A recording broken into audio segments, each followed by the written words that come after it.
Even so, I'm really disappointed in Michelle. What? When I first met Michelle, you seemed so unattainable. It felt like a real challenge to win you over. I was stunned by Eric's words. To my husband, Eric, I was just a difficult conquest. But if that's how he feels, I won't hold back either. I don't want to continue our relationship anymore. I'll gather evidence and break up with him. He's in a critical condition.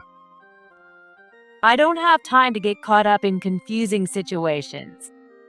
He's not my husband. I'll firmly tell Eric and show him what a real breakup looks like. My name is Michelle Brown, 27 years old. I'm just an ordinary company employee. We got married about a year ago, so we're no longer newlyweds. My husband, Eric, who is a year younger than me, works at a company we do business with. We met when we started working together on a joint project. To be honest, I thought he was handsome from the first time I met him, but I didn't think much more of it. I'm a workaholic, if I do say so myself.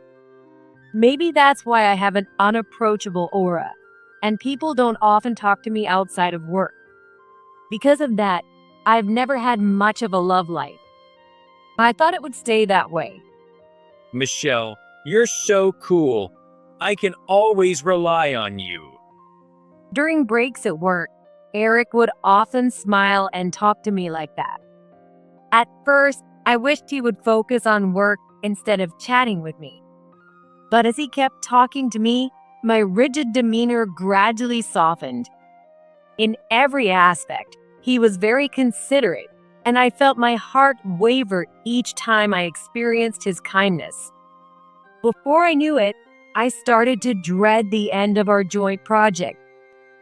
It seemed like he felt the same way. If you don't mind, how about we keep seeing each other outside of work? When Eric said that to me, I was honestly overjoyed. That's how we started dating, and eventually, his proposal led to our marriage. I still think our newlywed life started off as perfectly happy. His family welcomed me warmly, and I had no real complaints.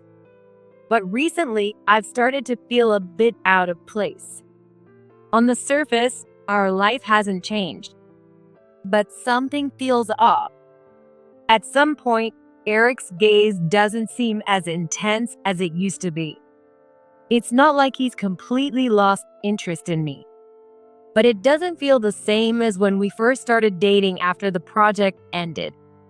It's probably normal for things to change after a year of marriage.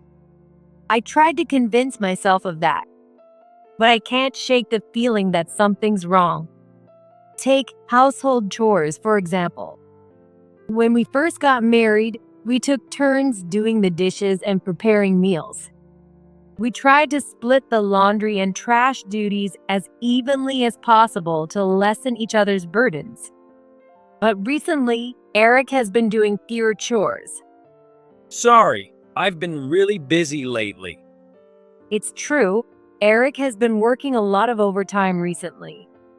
He apologizes and hasn't completely stopped helping. However, this period has just barely settled down from the busy season. So it didn't make sense to me why things were still hectic. Lately, I haven't been visiting Eric's company, so I have no way of knowing what his work involves. A new joint project has started, but someone else is in charge this time. That person. Sally is a colleague I haven't spoken to much. Apparently, she's the daughter of a senior executive and doesn't seem interested in getting along with others. She was reportedly pushed into the projects to build her track record. I don't know the full story. In any case, I'm not close to her, so I don't know the details of the project. Therefore, I can't be sure if his company is currently busy. Maybe I'm just overthinking things. My company, which does similar work, isn't busy right now, so it's probably just making me suspicious. However, there are other things that bother me, pulling my thoughts in different directions. It's Eric's body odor. Despite coming home after working late, he doesn't smell. In fact, he smells good, as if he had just taken a shower. His company has a small shower room, so it's not strange. I want to believe that, but there's something off. I'm so tired. I'll take a shower first. Saying that, Eric comes home and immediately takes a shower. If he had already showered at work, he wouldn't need to do it again at home. Even if he had been on a crowded train, which he wasn't since he drives his own car to work. Moreover, since I met Eric, he hasn't been someone who is particularly meticulous about body odor. I've never seen him use the company shower room before. That's why I can't help but feel something is wrong. Is that okay? This was said by a male coworker at the company cafeteria. It's strange to think that I, who was once a rookie, am now in a position to mentor younger employees. He's a bit unreliable, so I often have to watch over him closely. Today, as I was correcting his mistakes, lunchtime arrived before I knew it. We were about to take a break and have lunch separately, but he noticed my gloomy expression and insisted we eat together. I had no intention of talking about my situation, but he kept pressing, and I ended up speaking. I'm not sure if I gave in too easily or if I was more anxious than I realized. When I reluctantly explained, he looked puzzled. Unable to understand his puzzled expression, I asked him, "What is all right?" Well, He looked uncomfortable when I asked. It might be something hard to say, but I needed to know. "Go ahead, tell me." Urged by me, he scratched his head and awkwardly said, staying late at work, neglecting housework, and being distant. Aren't those common signs of an affair? "Right?" Being told so directly left me speechless. In fact, he was right. Those elements combined are exactly what you find in novels or dramas when someone is having an affair. While there are endings where the person is actually working hard for their family and the couple ends up happy, most of the time, it's just an affair. I felt embarrassed for not realizing it until now. Or maybe I knew and just didn't want to think about it. The idea that Eric might be cheating. No, I'm sorry. It's just a guess. It's fine. Thank you. I nodded slightly to my junior colleague. If he hadn't pointed it out, I might have kept turning a blind eye. As a thank you, I paid for both of our lunches and left the cafeteria ahead of him. I wanted to clear my thoughts before getting back to work. The possibility that Eric might be cheating seemed quite likely. Thinking about it made my heart feel unsettled. Now that I realize it, I couldn't ignore it. I wouldn't be able to focus on work or even live normally. When I get home, I'll ask Eric directly. With that decision, I finally felt a bit more stable. I managed to get through work and went home when it was time. When I arrived at our apartment as it was getting dark, Eric still wasn't home. I anxiously waited, but Eric didn't come back for a long time. I'm home, working late again today. Eric walked through the door after 11 p.m. Again, he didn't smell bad. In fact, he seemed to have a pleasant scent. Disturbed by this, I took his jacket as he headed for the shower. "I'm sorry." I whispered an apology and searched his jacket pockets. I hoped not to find anything, but sadly, my wish was betrayed. From the inside pocket of Eric's jacket, a condom fell out.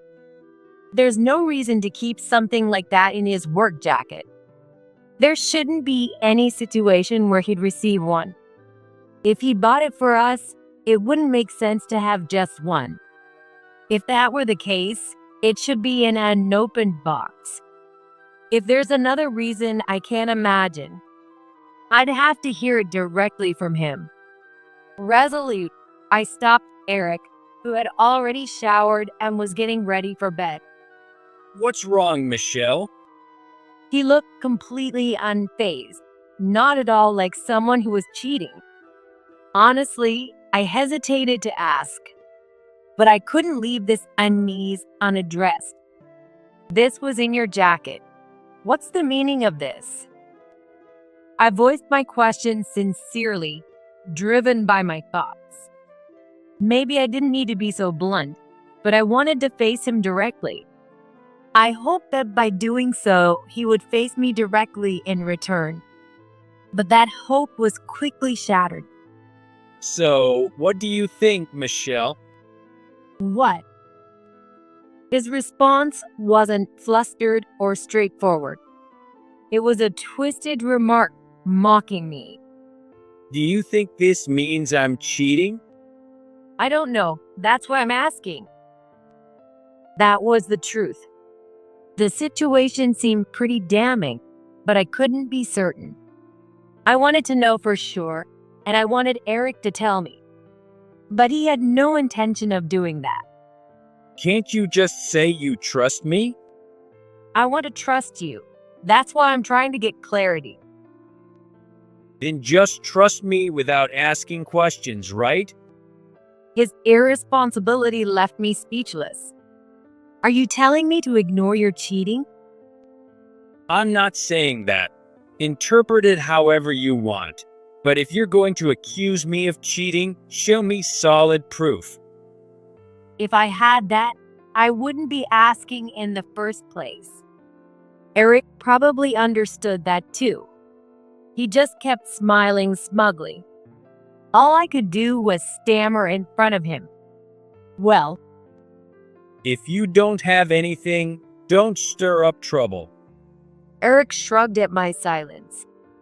Even so, I'm really disappointed in Michelle. What? When I first met you, Michelle, you seemed so unattainable, like a real challenge. What is he talking about? I couldn't grasp the meaning behind his words. No, I didn't want to understand. I didn't want to believe he saw our relationship, our marriage, as some sort of game. I thought it would be interesting even after we got married, but it wasn't. Well, it's easier for me this way. What are you saying? Nothing much. Just that being married to you is more boring than I thought. After saying that, Eric yawned sleepily. His attitude didn't reflect someone being accused of cheating. But I was so shocked, I couldn't find words to respond. Eric then told me in a completely normal tone. If you want a divorce, make sure you bring proof. Don't waste my time. With that, he left me standing there and went to his room. Eric slept in his own room on nights when he worked late, claiming he didn't know when he'd fall asleep. But now I couldn't believe it was because of work. Still in a daze, I watched him go. From that day on, our daily lives changed drastically. The biggest change was Eric's attitude toward me. He stopped doing even the minimal amount of housework he used to do. The meticulousness Eric had when we first met was no longer there. And now he looked at me with clear disdain. With that same disdainful attitude, he continued to claim he was working late and kept coming home late. I must be a fool. Given his attitude and the likely affair, I shouldn't be doing Eric's chores or preparing his meals. But because of the memories we shared, I couldn't sever ties with him. I continued doing the household chores and living as we always had. I held a faint hope that Eric might return to the man I married. One day, something unexpected happened. Who could it be? That day, Eric also claimed to be working late and hadn't come home yet. Around 9 p.m., when I should have just gone to bed, the doorbell rang. Eric had a spare key, so he wouldn't need to ring the bell. Wondering who it could be, I looked through the peephole and saw a woman standing there. She had a somewhat plain appearance. You might call her an introvert these days. "Who is it?" I asked through the door, and the woman looked a bit surprised before speaking. Are you Michelle? "Yes, I am." I'm the woman who's been involved with Eric. Her unexpected statement left me wide-eyed. To openly admit to an affair and show up at my house. But something didn't add up. Eric wasn't home yet. I had already contacted an old colleague and confirmed that Eric's company wasn't busy right now. So he should still be out with another woman. It was odd that this woman was here. With that in mind, I decided to invite her in and hear her out. Her name was Emily, and she worked for a subcontractor of Eric's company. Emily said she had grown attracted to Eric after he treated her kindly during their business interactions and had confessed her feelings to him. Sure, I've never met someone like you before. And so, Eric had been with Emily a few times. But I didn't know he had a wife. While talking in the living room, Emily looked down apologetically. It seemed Eric hadn't mentioned me before they got involved. After finding out later, Emily felt guilty but couldn't easily sever her feelings for Eric. Not knowing what else to do, Emily looked up my address even though she knew it was wrong and came here today. She wanted to apologize, explain, and talk about her relationship with Eric in front of me. Normally, I should have been angry with her too. But there was someone I wanted to explode in anger at even more. None other than Eric. Listening to Emily's story, any lingering attachment I had for Eric was completely severed. Eric had married me and then had an affair, and now he was involved with Emily as well. From what she told me and from what Eric had said to me, I finally understood. Eric was treating relationships with women like a game. Facing someone like that head-on made me feel foolish. I concluded that I needed to separate from him as soon as possible. With that decision, I felt a clear sense of sympathy for Emily. Emily, there's something I need to tell you. What? Starting with that, I told her everything she needed to know. In essence, I advised her to cut ties with Eric quickly for her own sake. This also included cooperating with me for my divorce. By the end of our conversation, Emily's eyes reflected the same anger I felt. A week passed after that incident. It should be about time. Eric claimed he had to work late again today, but I knew that wasn't true. So, I thought it was the perfect opportunity to try something and pulled out my phone. "Who is it?"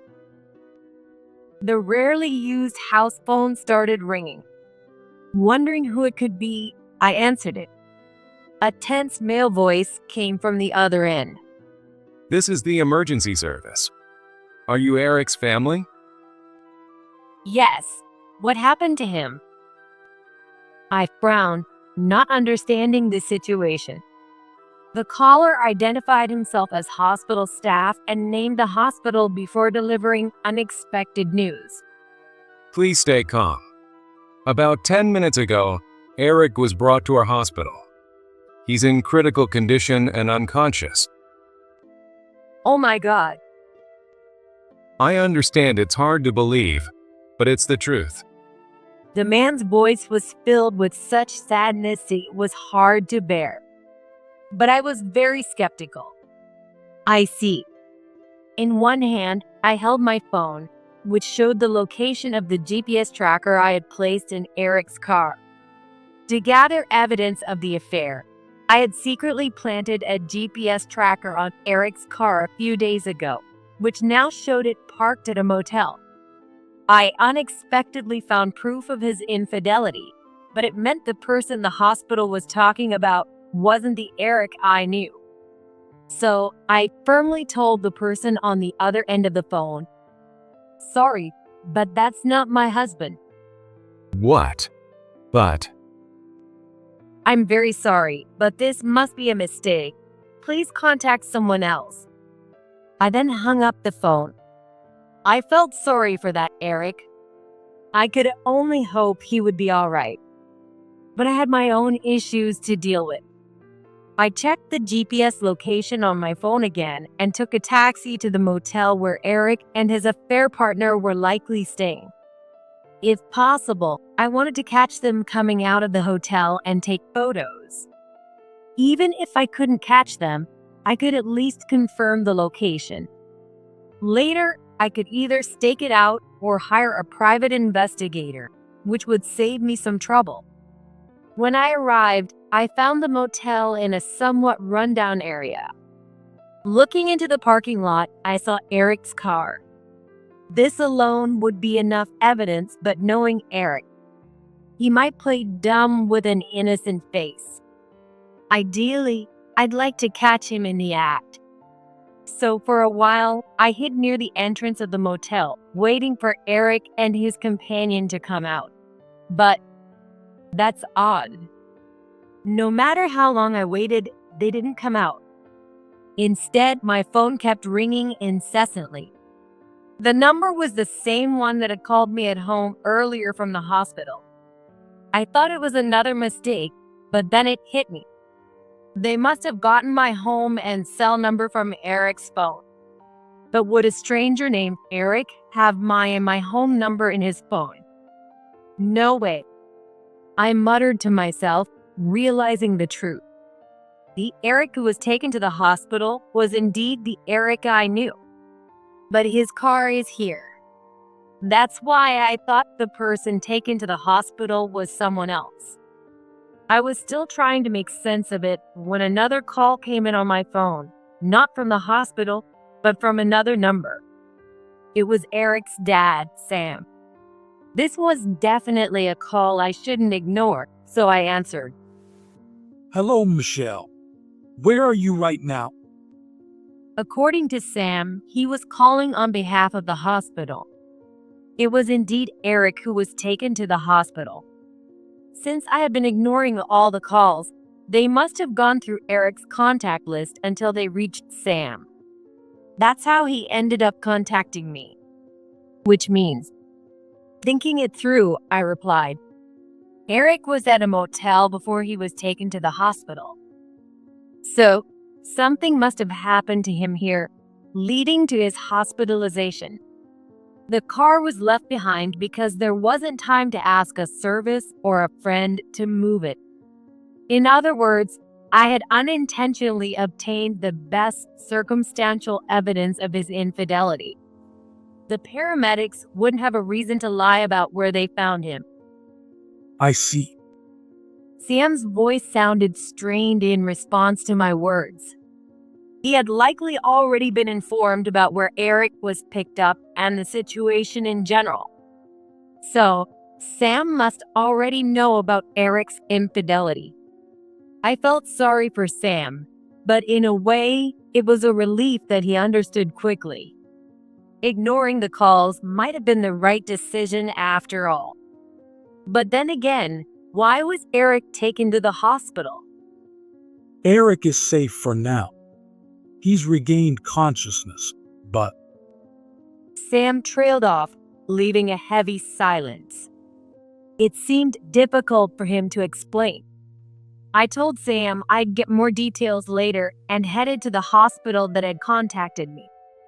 It was quite a distance from the motel, so there weren't many places for emergency transport. I decided I would definitely bill Eric for the taxi fare later. With that decision, I arrived at the hospital, only to find a situation that made me want to laugh out loud. Ugh. Eric was sitting on a bed near the entrance. His face had none of the smugness he had shown when mocking me. He was sitting there looking utterly embarrassed, his face bright red. Sam and my mother-in-law, Maria, were glaring at him with eyes full of anger. They too had slightly red faces, likely from their anger. As I stepped into the hospital room, still bewildered by the situation, Eric noticed me. Michelle, please talk to Dad and Mom for me. The first thing he says is about his own convenience, not an apology or remorse. I'm just stunned. Not that I intended to help him, but any remaining pity I had for him completely vanished. What? You don't mean you're cheating, do you? Oh, well. Just so you know, I've already seen your car left at the motel. Eric's face turned pale at my harsh words. Meanwhile, Sam and Maria's faces grew even redder. Just to be sure, I'll confirm with the hospital staff, but the fact that you were cheating is undeniable. I didn't mention the other evidence I had. But even without saying anything, Eric had no way out anymore. He seemed to realize this. Eric hunched his shoulders and shrank back. It was truly as if his confident self from before had been a lie. Before anything else, explain what happened. At my sharp command, Eric flinched and began to explain bit by bit. Today, he had lied about working late and gone to a motel with his affair partner. They got a bit hungry, so his affair partner had brought some sandwiches, which they ate. After that, they used a lubricant to make things easier and started getting intimate when it happened. A horrifying sensation attacked the area where they used the lubricant, something beyond words. An intense, unknown feeling of both heat and cold overwhelmed them, throwing them into utter confusion. But that wasn't the only thing that happened to them. In the midst of their agony, they both experienced a sudden and severe urge to use the bathroom. Because of the strange situation, they couldn't even walk properly to the bathroom. The result was an absolutely horrific mess. Although his affair partner managed to call an ambulance, Eric had foamed at the mouth and lost consciousness. However, this wasn't due to the physical symptoms. The fear and panic of the inexplicable situation, along with the shame of wetting himself, caused Eric to completely lose his composure. In other words, the severe mental shock led him to fall unconscious. To make matters worse, the hotel staff and the paramedics witnessed their humiliating condition.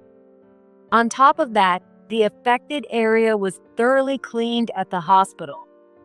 Given Eric's previous arrogance, the shock and embarrassment must have been far greater than we could imagine. Moreover, the entire embarrassing situation was likely explained in detail to Sam and Maria. Their red faces were not only from anger, but also from embarrassment. Imagining the humiliation Eric must be feeling, I honestly wanted to burst out laughing. If Sam and Maria weren't there, I probably would have pointed and laughed out loud. By now, the strange sensations and the urge to use the bathroom had completely subsided. There shouldn't be any lingering symptoms.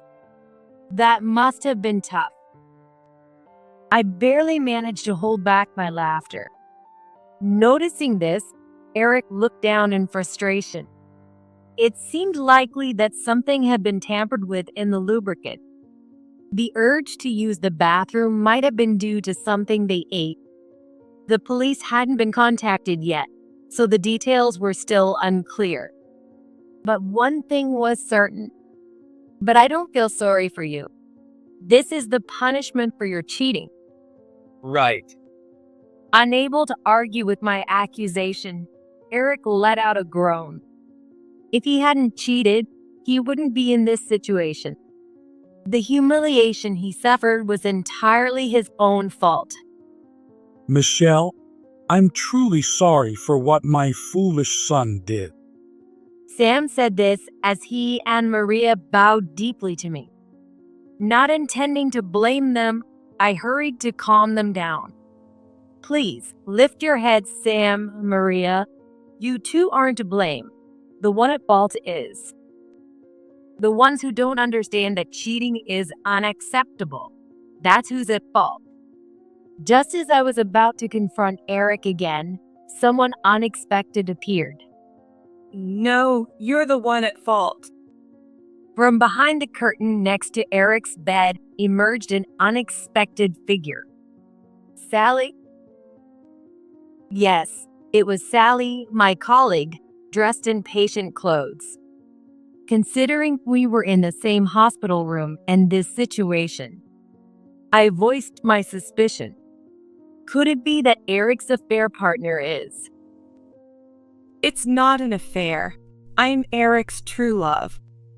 Sally's passionate declaration left Sam and Maria dumbfounded while Eric buried his head in his hands.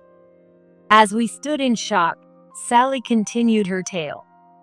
Sally believed she was distanced by others because she was the daughter of a company executive. From our perspective, she was the one keeping her distance. Nonetheless, Eric treated Sally kindly, and they fell deeply in love, or so she claimed.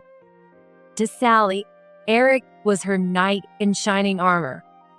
To me, he's nothing but a shallow cheater. Eric said you were boring because you took everything so seriously. Sally boasted, and Sam and Maria's expressions turned even more sour. Perhaps they had hoped there was some justification for Eric's affair, that maybe I was partly to blame. But now they realized the problem lay with Eric's mindset, leaving them speechless. With his parents' expressions growing more severe, Eric turned even paler. Unlike you, he called me exciting. Oh, really? So, Sally, if you marry Eric, you won't do any housework? Of course not.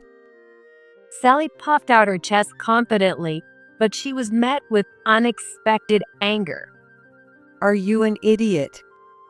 It was none other than Maria, Eric's mother. Shaking with anger, Maria exploded at Sally. What do you mean, idiot? What's wrong with calling you an idiot? Jeez. Sally tried to retort, but Maria's overwhelming anger silenced her. A husband and wife support each other throughout their lives. What is this nonsense, both you and Eric? Oh no. It was my first time seeing Maria this furious. It might have been the same for Eric. He was visibly trembling. Even Sam seemed a bit pale. Calling someone boring for being devoted is disgraceful. You should be ashamed. Why should I have to hear that from you? Sally foolishly tried to argue back. Maria's next shout cut her off. I was genuinely relieved it was just us in the hospital room. Be quiet. Gosh. Seeing Sally scream again, Maria let out a deep, exasperated sigh. If you marry Eric, I will be your mother-in-law. Oh. Sally, realizing this for the first time, bit her lip and looked down. Arguing without even considering that. I cannot approve of your marriage to her, Eric. No, I don't plan to marry her. What do you mean? Eric tried to appease Maria, likely to win her favor. But at that very moment, someone else appeared. I thought so. That's just the kind of person you are. It was Emily, another one of Eric's affair partners. Gone was the timid and gentle demeanor she had when I first met. Her eyes, filled with deep resentment and hatred, were fixed on Eric. The others who didn't know her looked confused. Why are you here, Emily? The paramedic mentioned that since Michelle wasn't answering the phone, they called everyone they could. Emily must have been one of those contacts. I had planned to call her later anyway, so it worked out. Who are you? Nice to meet you. I'm Emily, one of Eric's affair partners. What? Eric probably didn't expect her to honestly reveal everything about herself. He looked shocked, eyes wide, trembling so much he seemed about to foam at the mouth again. Sam and Maria's faces showed a mix of emotions, as if they couldn't decide whether to cry or be angry. On the other hand, Sally, who had just been subdued by Maria, now turned her fury towards Emily. What do you mean? This is what I mean. Emily remained calm as she walked over to Sally and handed her a thick brown envelope. Sally, with a mix of anger and suspicion, took it and pulled out the contents. The next moment, she let out a piercing scream. What is this? She threw the contents to the floor as if they were something filthy. Scattered around were photos. It printed images of Emily and Eric during their affair. I had asked Emily for evidence in case Eric tried to deny the affair, but I never expected it to be used like this. While it showed how angry Emily was at Eric and Sally, it also made me feel a pang of sympathy for her, considering she hadn't known it was an affair initially. When I glanced at Emily, she gave me a small, troubled smile, but only for a moment. But it lasted only for a moment. Her expression quickly returned into one filled with hatred. Eric, can you explain everything? Well, you see. Unable to explain his cheating, Eric just forced a nervous laugh and mumbled. Sally's face contorted in obvious disgust at his pathetic display. It made me wonder what I ever saw in him. That's his true nature. You should walk away while you can. Emily said this calmly, then dropped a bombshell as if it was nothing. Oh, by the way, how was the lubricant? I mixed in some animal anti-inflammatory ointment. It must have been quite effective. Even I was shocked, but it must have been even more for those affected. Anti-inflammatory ointment. It's used for muscle pain and tendinitis. For animals, it's much stronger than what's used for humans. No wonder they were in so much pain. Eric and Sally were stunned, their eyes wide with shock. Men should bring something like this out of consideration, right? But it was just for your own benefit, wasn't it? Emily's final taunt was too much for Eric. You little. How dare you? He tried to raise his voice, but I cut him off. That's right. In the end, you only ever think about yourself. You're the worst. Sam and Maria glared at Eric, completely deflating him. With that, the confrontation ended for the moment. A week later, Eric and I got divorced. Whether it was to save face or avoid paying alimony, Eric resisted until the end. However, with undeniable evidence in front of him, there was no way for Eric to escape. With the images I had from Emily, he couldn't lie his way out. Moreover, Sam and Maria told him they would completely cut ties with him if he didn't agree to the divorce.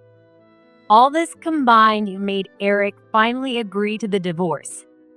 Additionally, he had to pay me $50,000 in alimony, an amount well above the usual.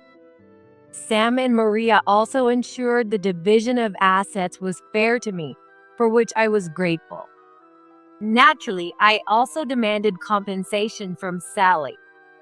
Considering her personality, I expected difficulties, but the payment was surprisingly smooth.